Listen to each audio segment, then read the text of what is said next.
YouTube channel. My name is Berry, and today we are going to be watching Criss Angel's scary obsession with David Blaine. We just watched Criss Angel on stream, A&E, please don't sue me. And this came up, and they apparently have magician beef, so I want to see who casts Fireball first. Let's check it out.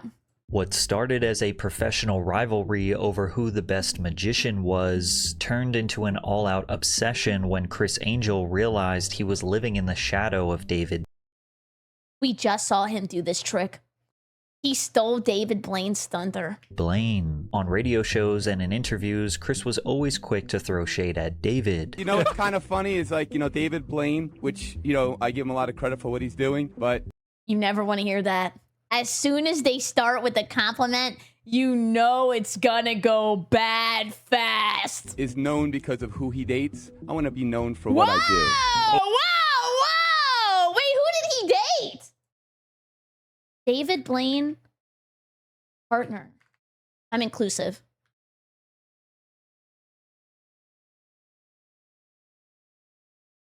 French model jewelry designer. Okay. Ooh. Criss even dedicated an entire television segment to mocking Blaine, using a full hair and makeup team to transform himself into his arch nemesis to sell the joke. This is crazy. This is actually insane hater energy. This is like when VTubers say, she stole my design, but he actually did steal David Blaine's design.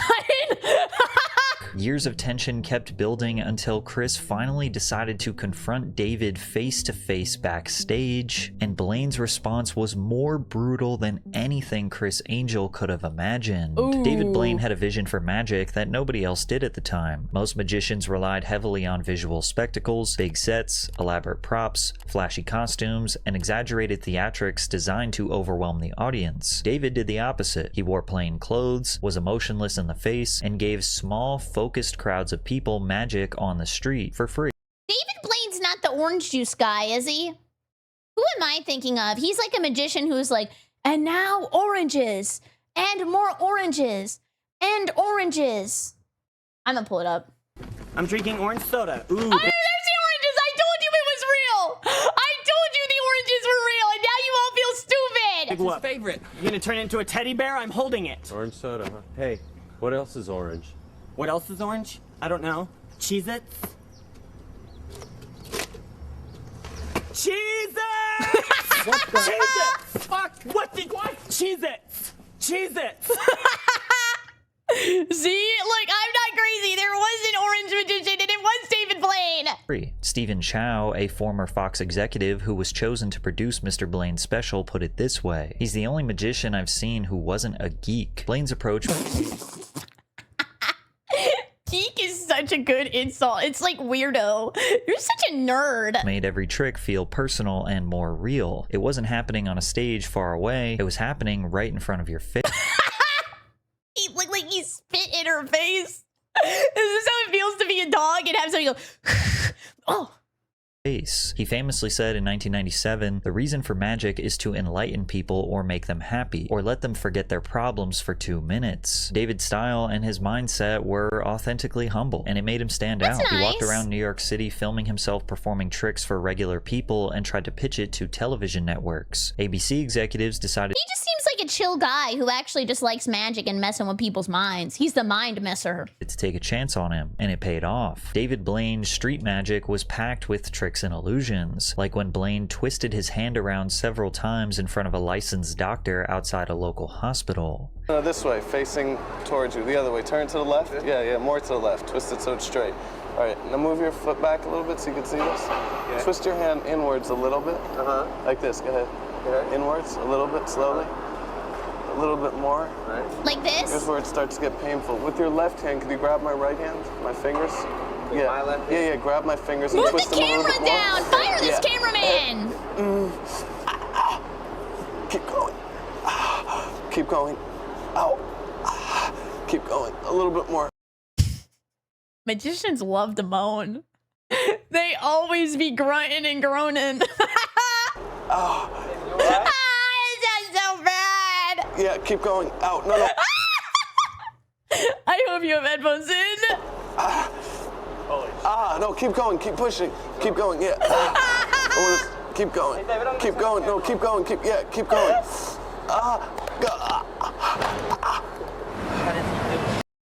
This is the worst prostate exam ever. You hear that crack? The show became a resounding success not just because of the tricks, but rather the stunned responses from each small audience. 13. All right, 1, 2, 3, 5, 6, 7, 8, 9, 10, 11, 12. See, it's as soon as you connect it, that's when it happens. See, where's the card? See what I'm saying? They switch it from hand to hand. That's what it is. Here, look, check it out. Watch like this. Ready? Look. Oh, I like the glasses. Watch this. Ready? Just watch this move. Look. No, look. Watch. Look. Here's the switch, right? It's right here, right? All right. See, at least the camera angle doesn't change 20 times, and then there's like a storyline and like 4 girls with their boobies out. See that? That's the move, right? Yo, I'm gonna give you something. Hold this. I got something for you, man. I got a little treat, like a present for you. Wow! And he gives the watch back instead of taking the damn ring! However, a lot of practicing magicians were not too fond of David. In a moment of bitter jealousy, Jamie Ian Swiss, a magician and columnist for the Genie Magic magazine, said his only skill is removing money from a wallet and handing it to a person behind the counter. What? Dude, magicians are such haters. Like, everybody's hating on everybody. And you know what? Am I a magician if I remove money from my wallet and I give it to a person behind a counter every single day? Yeah. You know what? There's magic in a simple life. David refused to respond to the hate because ultimately he was successfully completing his mission of making magic accessible to as many people as possible. And in doing so, he actually made it cool to a mainstream. Wait, isn't that what Criss Angel does as his Fortnite emote? Did he steal that from David Blaine? He does that! He does that! Audience. Now, there was another magician called Criss Angel who had actually been trying to make magic look cool for years, but the harder he tried, the more it started to work against him. But before we dive deeper, football is back, and there's never been a better time to check out the sponsor. Should I be a magician and take money out of my wallet to gamble?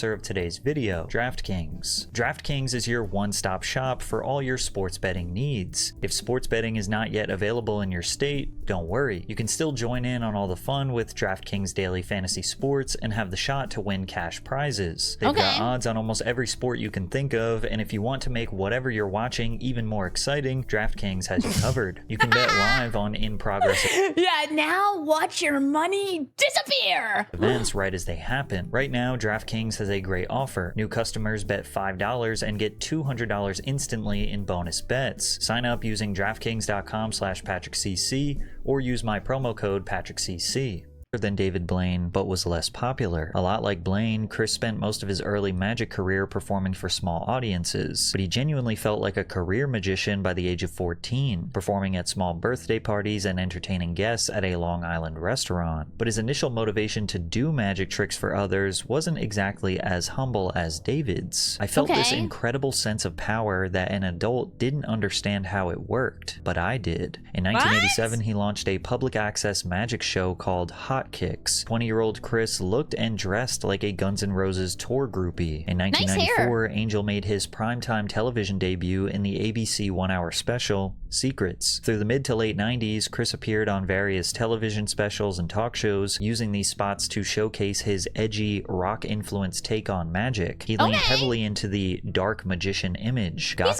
like a niche at least, like he's branding himself. Thick leather clothing and heavy metal soundtracks complemented the grungy aesthetic of the 90s. I thought magicians were very cheesy, quite honestly. I was much more about... Oh, see, this is where I think people who are magicians are gonna start to hate him come from, because he's constantly being like a pick-me magician. Like, I'm better than the other magicians because I'm not corny and I'm cool and I like listening to rock music. The generation of MTV, you know, Zeppelin and, you know, some of the 80s bands and, you know, music and that culture and that vibe and that energy that you got from it, and magicians weren't doing that. Now, there was no structured career path to being a successful magician, unlike musicians or... What? They should let you at the end of your high school get into being a magician. I want to be a magician, or maybe I want to be a horse tamer. actors. Magicians didn't have a thriving mainstream pipeline. There were no Netflix specials, no social media clips to go viral overnight, and TV networks only greenlit magic shows sparingly. If you weren't already a big-name magician, such as Copperfield or Penn and Teller, you had to get extremely creative to market yourself and make money. And for someone like Criss, who basically wanted to be the first rock star magician, the market was even narrower. Yeah, it had to have been a grind. Like, you have to prove yourself, and that's why I think he was smart to at least have branding, because that makes him different than the other magicians. Unfortunately, that is his pick-me line, but at least he has something that's going for him. But you gotta be humble about it. Like, you gotta still be nice to everybody else and be a cool guy. But if you come off as an asshole, then nobody's gonna want to believe you're, like, magic because they just don't like you. Despite the odds being stacked against him, Criss had an incredible drive. He was well into his 30s, still fully dedicated to making this dream into a career. Meanwhile, David Blaine... What do you mean by that? What's wrong about being into your 30s and, like, wanting to do something that was, like, maybe a little crazy and trying to make a career out of your passion?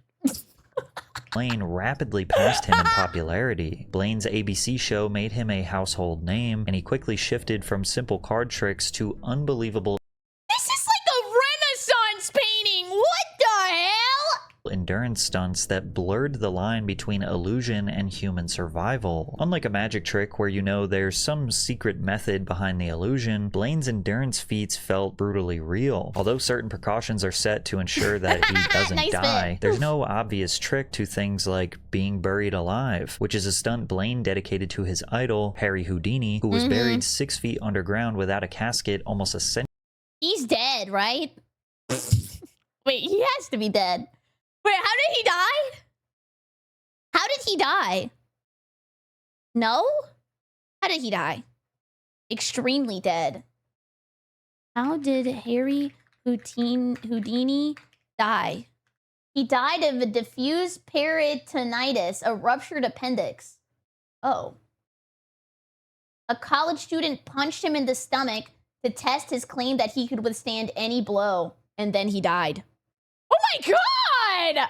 Century earlier. In 1999, David spent 7 days sealed inside of a glass coffin under a water tank in New York City. His friend Bill Kalush initially suggested that he fake the stunt, but Blaine refused because he thought it would actually be easy. So we got a coffin from Queens where I... Is this edited or does he sound like that? I'm kind of confused now.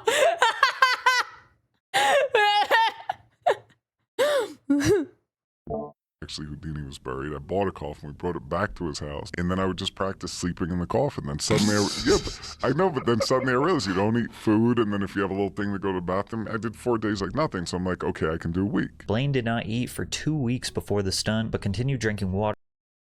Can you do that? Can you actually not eat for 2 weeks? Fasting? I guess so. There's no way. Wait, 40 days? Oh my god. No way. But you need water, right? Holy crap, I had no idea. I would actually cry. I would cry. When I got my wisdom teeth taken out, I was so sad that I couldn't have a cheeseburger. I cried because I had to eat soup. Prior to and during the stunt. He was sealed in a see-through coffin beneath 6 tons of water. Oxygen. Nah. If I didn't eat for 2 weeks, I would be a big old biatch. I'd be fighting everybody. I would be a Karen every time I went to the store.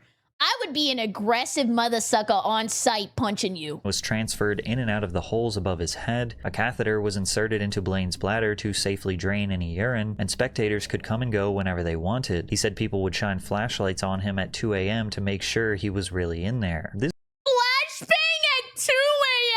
This was no trick. This was the real deal, but he took it even further. Easiest Mr. Beast challenge. The following year, he executed his Frozen in Time stunt. David Blaine was fully encased in ice in the middle of Times Square while lightly dressed in a long-sleeve shirt, pants, and a beanie. He had a tube that supplied air, water, and another that removed urine. Oh my god. What are they freezing him for? Captain America? The ice was transparent and elevated so people could see that he was inside the entire time. He couldn't sleep or move because touching the ice for too long would cause frostbite. He just had to stand there, freezing, alone with his thoughts. I would be so bored. Imagine just staring at everybody all day doing nothing. No AirPods, no Steam Deck, no solitaire, just staring. Solid stare. Around hour 55, his eyes went out and he began hallucinating. He was talking to imaginary people, felt like spiders were crawling all over him, and said that minutes took hours to pass by. He needs a TripAdvisor. Oh my god! On the brink of death, medics were forced to remove him from the ice after 63 hours. This time, the critics were silenced. There was no Yeah, how did Aang do it? Atheist destroyed. way to fake this. Whether you saw it on TV or in real life, you knew this guy was on a different level.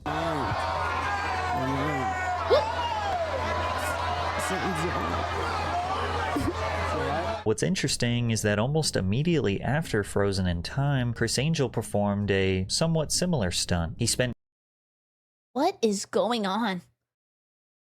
What's going on? Why is he also upside down? And the mask? And the areolas?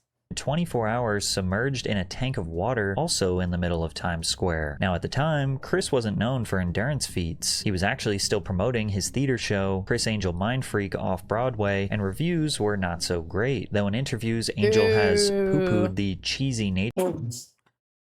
Sorry, I love the word poo-poo. It was his duty to poo-poo the cheesy nature of magic. Of standard magic shows. His disappearances, quick changes, and levitations are really standard Blackstone Copperfield stuff. A bit of a letdown considering the impressive costumes and postmodern flashiness. Criss's career was headed in the wrong direction, so is it fair to So then he got upside down in a tank? Okay. assume that he may have taken inspiration from the guy who was getting worldwide praise in the same field? In 2002, Criss put himself in handcuffs and shackles, then This is why I always tell you, if you have people copying you, it is because they look up to you, and you just gotta keep doing it better. Because now he looks like a ding-dong for copying the goat. submerged himself underwater in a cramped chamber. The entire time he breathed through an air hose and occasionally interacted with spectators through the glass. And of course, in the video edit, they had to include someone saying that David was inferior to Criss Angel. What if he farts in the tank? Is everybody gonna see it, or does he have to hold it? He's like, Don't do it! They're all gonna laugh! I think he's better than David Blaine, in my opinion. However, even though Criss's challenge was and check her PayPal. physically demanding, it lacked the life or death edge that Blaine's challenges carried. In his post-stunt interview, he seems entirely fine and full of excitement and energy. Then, in a moment, he is seemingly lifeless, being hauled into an ambulance. Thank you so much, everybody. Thank you, everybody, very much. New York is the greatest place in the world. New York City rocks. yeah! Even if someone thought Criss and David might be neck and neck when it comes to who can push the limits of the human body further, David would quickly prove that there was no competition. He came back with something harder? In the middle of Manhattan, Blaine stood atop a 2-foot wide pillar nearly 10 stories tall for Okay, Spider-Man! Oh, you're good, Krang. Sorry, it's just the bot automatically times out people posting links because somebody could post, like, corn or, like, come to my website, that kind of stuff. 2 days and 2 nights. No food, no water, no sleep, and nothing No atmosphere! to sit or lean on. There was also no safety net or precautions set in place in case he fell. Most people could not stand for 35 hours straight, let alone And let alone stand Criss Angel for more than 10 minutes. On being 100 feet in the air, constantly battling the wind. In his 2003 stunt, Above the Below, he'd be confined in a 3 foot by 7 foot by 7 foot transparent plexiglass block suspended 30 feet in the air in London. His goal was to stay in this box for over a month with no food, access He was trying not to get stabbed. to bathrooms, just enough resources to survive, and he lasted 44 days. This has been one of the most important experiences in my life.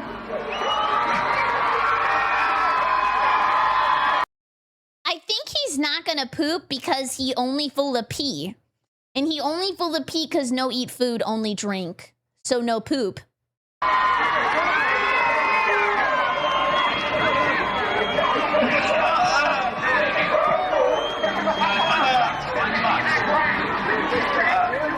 One more in that little box that I have for years. With each new stunt, David Blaine proved he was not tricking people, but testing the body and spirit in front of millions. He wasn't just a magician, he was an artist, receiving worldwide recognition and praise. Interviews on mainstream talk shows, fans across the globe, and superstar girlfriends like Kill Bill actress Daryl Hannah. Oh, that's why Criss was jealous. She is beautiful. Blaine made magic interesting and respected on a mainstream level, proving to networks that audiences were entertained by it. So when A&E took a chance on Criss Angel's reality She's missing part of her finger. Google it. Did I really just believe Fart Booty? He tells the truth. He actually told the truth. She is missing the top portion of her left index finger. She lost it in a childhood accident where her finger got caught in a water well pulley at her grandmother's house. He told the truth. TV show called Mind Freak, it was clear that they wanted their own magic star to capitalize on this cultural wave. However, Criss could not compete with David's level of dedication. Blaine treated his stunts like He was lazy! He's a lazy copycat! Actually, I don't want to do all that.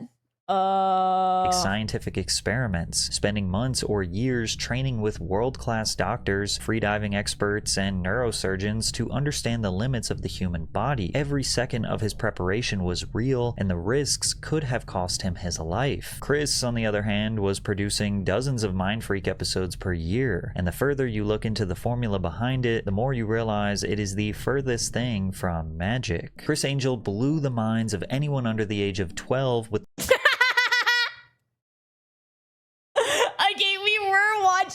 I said at the beginning, but we were watching him do some Mind Freak stuff at the beginning of stream, which is why we're watching this video. Also come by this stream because I can't post everything, so yeah, shameless plug. But he was like, he was in a casino and he goes, you know, I'm not allowed to be here. Like, if I bet on blackjack or I bet on roulette, like, that's against, like, my code of ethics.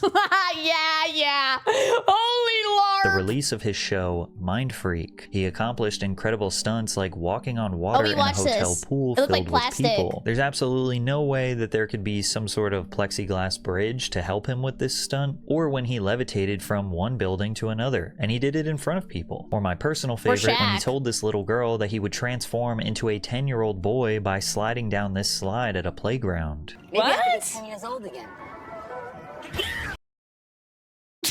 Google Docky! Wait, this is that one mother sucker from Invincible! How'd you do that? Magic. Criss Angel also consistently claimed that he could walk through solid objects, such as doors or closed windows. And he always has a sheet of paper in front of him when he does it. Proven that a solid can pass. Okay, well, after watching how he edited this onto the TV, and he has a high-pitched voice, and there's, like, missing no on top of his face, there is no way that React earlier is gonna get uploaded. Through a solid, I've demonstrated it literally when I passed through a storefront window. Always moaning. Now watch. Hit it. As I passed through a taxi cab. Go! He would tell you to look, but then where did my pants go? Ladies! and cover up what you are supposed to look at in the name of magic. Him walking through a metal fence was one of the most egregious examples.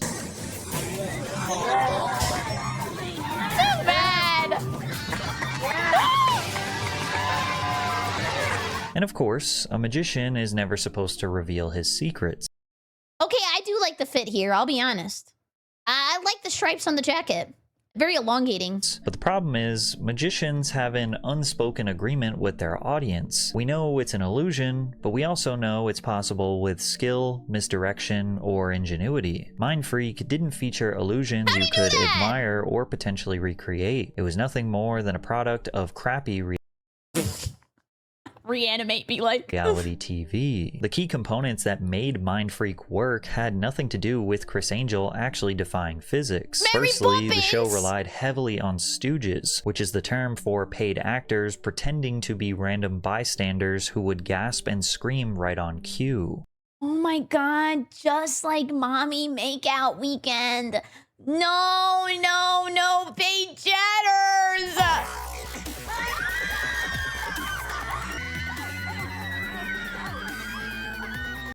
I scream a lot. I probably could have got this job. Camera effects did the rest. Strategic cuts, tricky angles, and edits that concealed wires, trapdoors, or entire set pieces. And sometimes these can be really interesting, like when he laid on this bed of nails and had an 8,000-pound truck rest on top of him. You know it's not real, but it does genuinely have you wondering how they did that. But they often got lazy. One of his favorite tricks was just putting a tarp over something and then making it disappear. Such a wildly unimpressive stunt that is so easy to edit. It just leaves you to believe that this show was made for children. Like in this clip where he puts a bike underneath a tarp and you can see the bottom of the wheel, then in the next frame the shape looks entirely different and he magically makes the bike disappear. Oh my god! This is how object permanence feels to a baby. What the hell?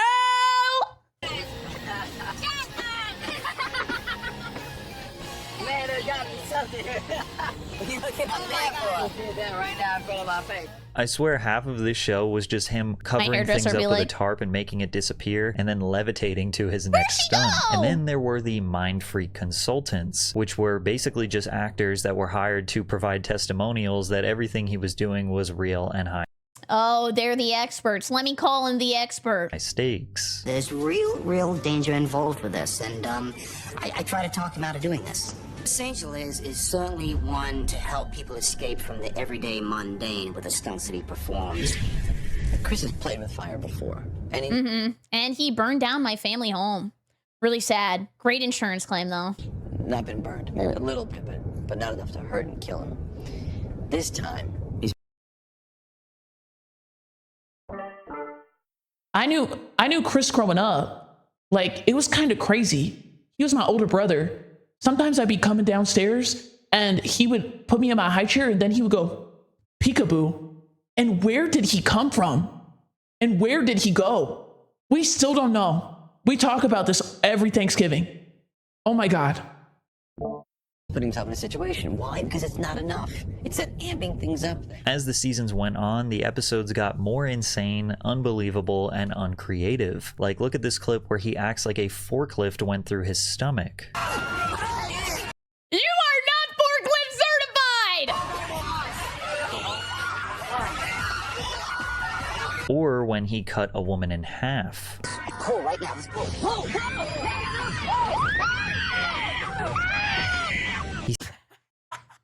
Leave her! We gotta go buy upgrades! She's gonna be real slow! Seemed to be obsessed with the idea that he could defy or cheat death. And so was David Blaine. But the difference was, David was actually doing it. Criss was just making it look like he was doing it. Now, was it wildly unhinged and entertaining TV? Yes. When Mind Freak aired in the summer of 2005, it drew in over 1 million viewers on average before peaking at 3 million during the 3rd season's premiere. Wow. However, the biggest problem with the show is that Criss insisted so hard on presenting everything as authentic and real. Because when you hear hear him taunt and challenge David Blaine, it starts to make you think his ego got to his Rage head. bait. The beef started when Blaine attempted to break the world record for holding his breath underwater. The record at the time was just shy of 9 minutes. He could already do a few minutes easily, but his theory was that if he could... Has he done every side quest in the world, including having the world's smallest head?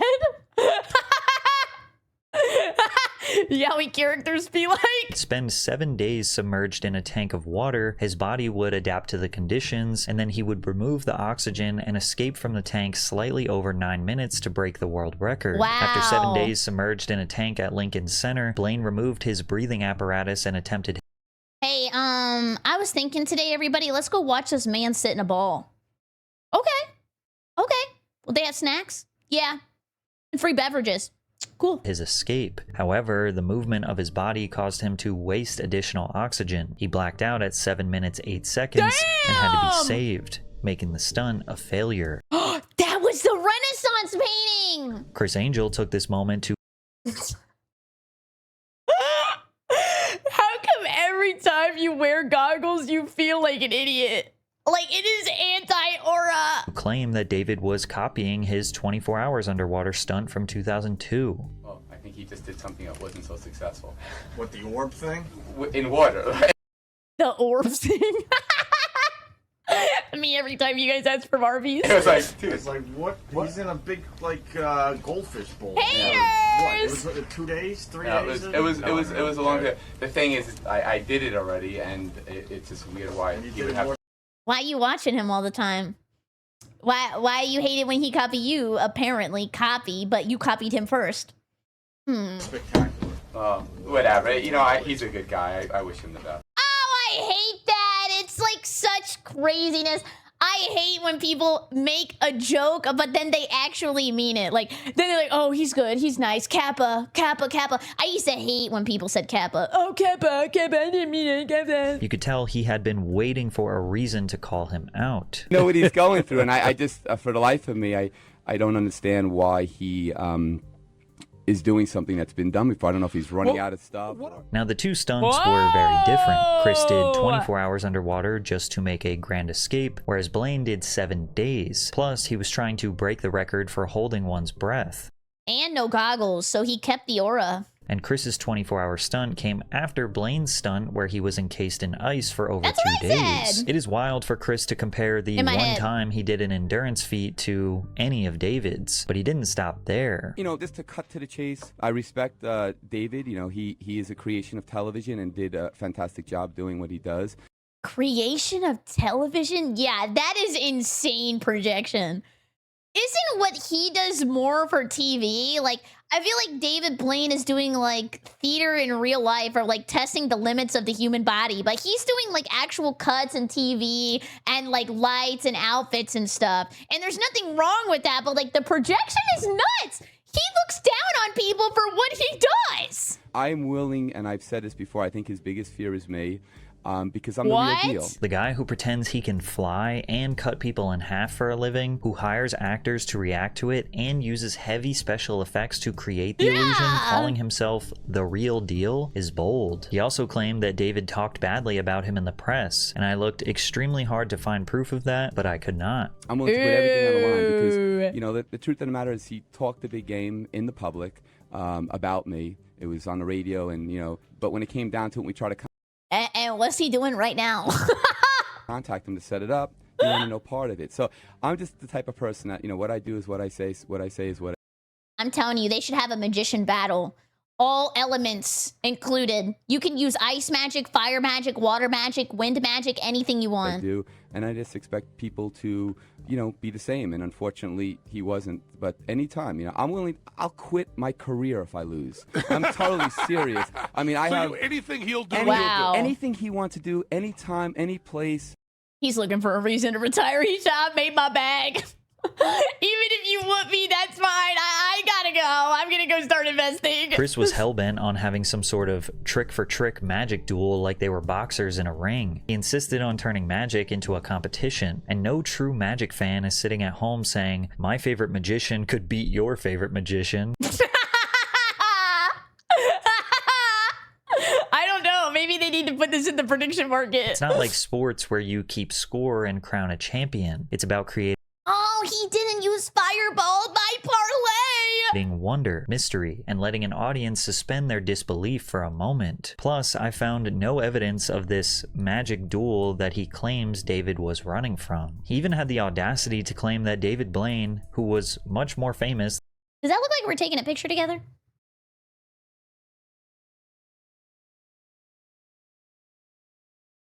than Criss Angel, was only popular because he was dating superstar models and actresses. You know, it's kind of funny. He's It's like, jealous. David Blaine, which, I give him a lot of credit for what he's doing, but is known because of who he dates. I want to be known for what I do.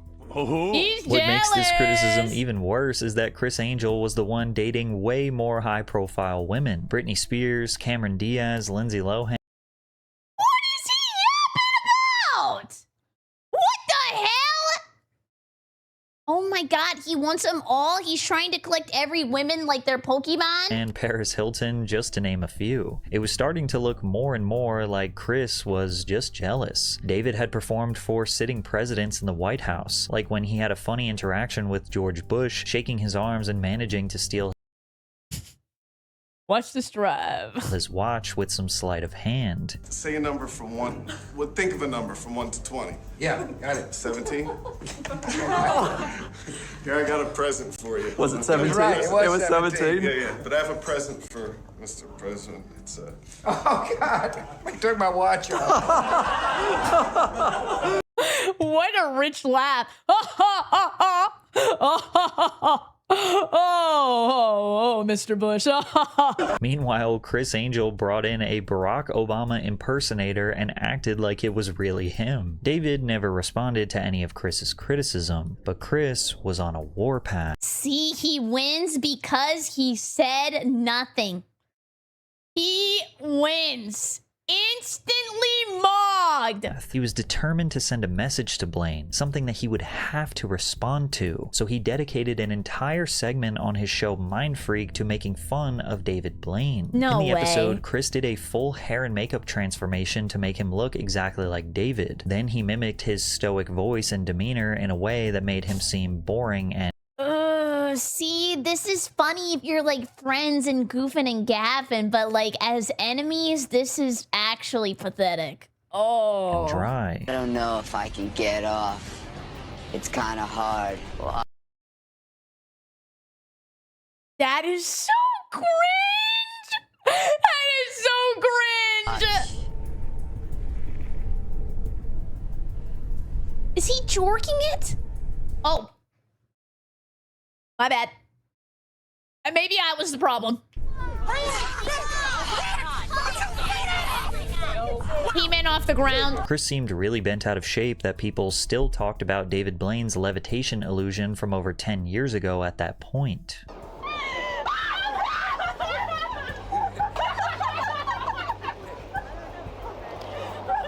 Criss is clearly upset that the only time people talk about Okay, I don't want to be that guy, but how do you actually do that? Is it magnets? Magnets, how do they work? his levitations, they mention how obviously fake they are. Are we really supposed to believe this man floated Shaquille O'Neal over a Oh my god! What a goofball! house? Like, what are we talking Shaq about here? lied? Throughout the sketch, Criss set up No wonder he got tripped at the Lakers game by Larry David. multiple failed tricks to make it seem like David was terrible at the craft. a card. Don't tell me what it is. Queen of Hearts. Carried again is wild. A card. Don't tell me what it is. Queen of Hearts. 7 of Hearts. I want you to think of that number and concentrate on it. Okay. The number you're thinking of is 32. No. Criss Angel ended this bit by mocking David even further Okay. and claiming that his career was in shambles. 7101. 7101. No, this trick is gonna make Criss Angel's career disappear. No. That was the number I was thinking of. It's weird. think I have to get it for free now because I was thinking in my mind 7101. Why can't I get it for free? I'm David Blaine. I'm sure at this point you realize this was no rivalry. It was a one-sided obsession. Criss Angel was so fixated on David Blaine, and David just didn't care. Within the past 15 years since this episode released, David never once mentioned Criss in interviews, never clapped back, never even acknowledged him publicly. The harder Criss tried to tear David down, the more obvious it became that he was measuring his own worth against him. Angel wanted the recognition that Blaine had, which is silly because he was wildly successful. Yeah, that's what I said earlier. It's like he has like the branding, and there's always moms who like the rocker guy and they rock with it. And he has the magician branding too. Just be who you are. Don't compare yourself to everybody. Comparison is the thief of joy. Himself. Mind Freak was a cultural phenomenon. His Las Vegas residencies alone generated over $150 million in tourism revenue in a single year, and his global ventures, from touring shows to merchandise and magic kits, have contributed to a net worth estimated between $50 and $70 million. Clearly, there was plenty of room in the world for two magicians to be wildly successful, but Criss never let it go. They went in their separate directions for over a decade, both having successful TV shows, one where David does tricks like actually inserting a needle all the way through his hand, and one where Criss Angel still pretends to rip people in half. They both continue to have wildly successful Las Vegas live shows. How come every magic trip always gotta make me go, ugh? But ultimately, after all this time, Criss Angel just could not get David Blaine out of his head. And recently, Criss would open up for the first time about his obsession on Steve-O's Wild Ride podcast, sharing that he always felt like he deserved to be on the throne. Listen, David Blaine, I give props to. He came out, did street magic, you know, blew up before I did. Give him all the props in the world. When he was coming up, you know, I was very aggressive because I had a dream, I had a vision in my mind. I wanted to accomplish it. Whatever David is doing, I can do it. And I'll do it side by side with him. I guarantee you that whatever he does, I'll last longer, I'll do it better, I'll do whatever. Because I... What? Just like, keep it civil. Why does he still have to say it lasts longer? I'm way longer than 30 seconds. I'm way longer than 30 seconds. I was committed to give my life to beating him or anyone else because I had something so bad that I wanted, and he had it. So he had a big target on his head. This is the most honest Criss has been with himself in a long time. He admits that he saw David as a competitive target and that he had the status that Criss always wanted. However, he failed to understand that He's actually right. All of Criss Angel's tricks, 90% of magicians knew how it worked, but David Blaine, a lot of magicians could never figure it out. What I will say is I feel like David Blaine does things that take a lot of time and a lot of perseverance. Like, he's got to train himself. He's got to not eat for like 2 weeks. He's got to go sit in the tub for like 7 days. Like, he's doing the shit that nobody else wants to do. And he's like pushing the limits of his body, which could also be like, yeah, just like discipline. And I think that's pretty cool, but like you could also try to do discipline tricks, but not once did Criss also try to do a discipline trick. He was like, okay, now I'm going to cut this lady in half, which is fine, but don't come for people that are like outside of the range of things that you're trying to do. Created an extremely one-sided rivalry, which is why it was extremely awkward when he approached David Blaine backstage in 2023.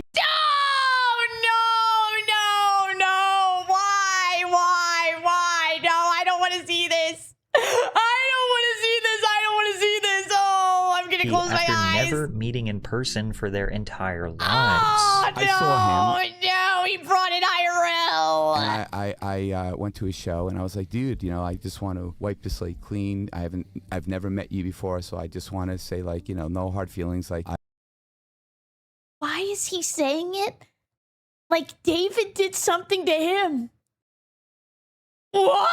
I apologize for anything that might have offended you or anything like that. I took off, I had a beautiful, beautiful ring, 20 G's. I took it off and I said, this is for you. And I said, oh. Why is he trying to financial mog? This is so weird. This is like Mean Girl stuff, but coming from a 50-year-old man. let's build a friendship and stuff like that. Because I'm talking, this was in like the early 2000s that this went down. And I gave it to him, and he's like, oh, I can't accept this because I'm a minimalist. And then he called his friend over and was like, hey, let's put it in a museum. You know, like, you could do whatever you want with it. I'm giving it to you. And then the guy comes in, he's like, oh, okay, thank you, Chris. I was like, well, I gave it to David. Yeah. If he wants to give it to you, that's his Oh, business. he didn't like being mugged back. Because it's a gift from me. And then I was like, hey, let's do a picture. And he's like, oh, I can't do a picture with just you and me alone. And it's just bizarre. He thought he was gonna have an iDubbbz moment. Dude, like, just bizarre behavior. And it's like, dude, grow up. Criss failing to understand why David wants nothing to do with him is peak delusion, and continuing to claim that it was David who was in the wrong is dangerous levels of coping. Wasn't like we had a fist fight. It's not like we ever even met before. It's not like we ever even had a conversation on the phone. But I still hated him. I hated him to my core. Nothing. It was just some banter in the press because I wanted to succeed. And, you know, he's ripped me off with stuff that I've done. You know, like I've been underwater for 24 hours, then he borrowed that, and then he did it later. This is insanity. This is like the craziest twisting of reality. Which is totally cool. Like, God bless him. Like, it's not a big deal. Criss Angel always... Oh my God, the fake niceness is insane though. Like, I don't even want to hear you say fake nice stuff because it comes off so bad. Just be mean. Just be the heel. wanted David Blaine to validate him as an equal or even as a rival, but David never gave him that satisfaction. Not once did Blaine clap back in an interview, never acknowledged him in the press, never even hinted that Criss was on his radar, and that silence spoke louder than anything. To David, there was no rivalry, no competition, nothing to respond to, and yes, because he already won! since Criss was incredibly successful himself, he had to sit there and justify why David wanted nothing to do with him. Oh, he must be the weird one. Oh, he is insecure about copying me. Or he is afraid of facing me in a magic duel. He spent years projecting his insecurities onto Meet me, Friday Night Magic. someone who just didn't care. David simply went about his career, unbothered. Criss thought that once they finally met in real life after over 20 years, he will get the response he wanted. And better yet, he could be seen as the better person for squashing the beef. But instead of finally getting closure, he was met. I mean, he could have acknowledged him as a fellow famous magician at least. No, because with people who are crazy obsessed, the minute you acknowledge them, they go 100 times harder. The only way you win is the dono wall. Because if you dono wall, they constantly think like, oh my God, is he thinking about me? Are they thinking about me? Do they know that I exist? Do they know that I'm thinking this? Do they think about this? Blah, blah, blah, blah. But as soon as you acknowledge them, you lose. With the same thing he'd always gotten from David Blaine. Nothing. And nothing stings more than realizing your greatest rival never even saw you as one. Yeah. Anyways, thank you so much for watching. I super appreciate it. If you're new here, come by the Twitch stream, twitch.tv/BerryCrepe, or use code Berry for 10% off your Gamer Subs order. It super helps me out. I hope you have a great evening. Goodbye, YouTube! Goodbye, goodbye, goodbye, goodbye! And here, there's a truly extraordinary species of octopus.